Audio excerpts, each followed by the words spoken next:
చుట్టూ జనాలను పెట్టుకొని సెక్యూరిటీ పెట్టుకొని భద్రంగా బతుకుతాడు. ఏ డబ్బు లేనివాడు మాస్, వాళ్ళ బంధువులు స్నేహితులు అందరూ చుట్టుపక్కల ఉంటారు కాబట్టి ఎవరికైనా ఒక సమస్య వస్తే వాళ్ళు కూడా అందరూ వచ్చి గుమ్మిగూడి మీద పడిపోతారు కాబట్టి వాళ్ళు స్వేచ్ఛగా బతుకుతారు.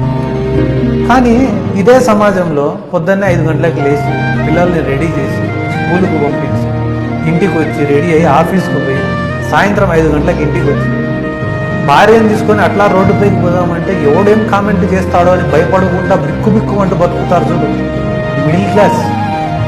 వానికి ధైర్యం ఇచ్చినోడే నిజమైన నాయకుడు. మీ నాయకత్వానికి మా నాయకత్వానికి ఒకటే తేడా చెప్తా, జనాలున్నే కాడ డ్రోన్లు పెట్టుకునేటోళ్ళు మీరు, డ్రోన్ పోయినంత దూరం జనాలుండేది మాకు.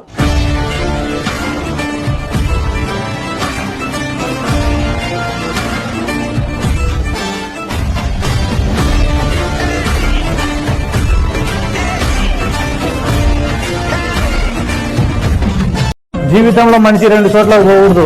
ఆరోగ్యం బాగాలేక హాస్పిటల్ పోకూడదు, పరిస్థితి బాగాలేక జైలుకు పోకూడదు. ఆ 2 చోట్లకు పోయి వచ్చినాక ఇంకా ఇక్కడికైనా వేస్తే ఎందుకు అలా? అంతే, జీవితాన్ని నేర్పిస్తాయి. 2 హాస్పిటల్ ఏం నేర్పుతుంది, జైలు ఏం నేర్పుతుంది?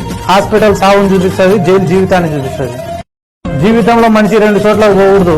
ఆరోగ్యం బాగాలేక హాస్పిటల్ పోకూడదు, పరిస్థితి బాగాలేక జైలుకు పోకూడదు. ఆ 2 చోట్లకు పోయి వచ్చినాక ఇంకా ఇక్కడికైనా వేస్తే ఎందుకు అలా? అంతే, జీవితాన్ని నేర్పిస్తాయి. 2 హాస్పిటల్ ఏం నేర్పుతుంది, జైలు ఏం నేర్పుతుంది? హాస్పిటల్ సావును చూపిస్తుంది, జైలు జీవితాన్ని చూపిస్తుంది. అన్నా, రెచ్చగొట్టేవాడు ఎప్పుడు బానే ఉంటాడు, రెచ్చిపోయిన వాడే సంఘాన్ని ఆగిపోతాడని కూడా ఈ సందర్భంగా నేను తెలియజేస్తున్నాను.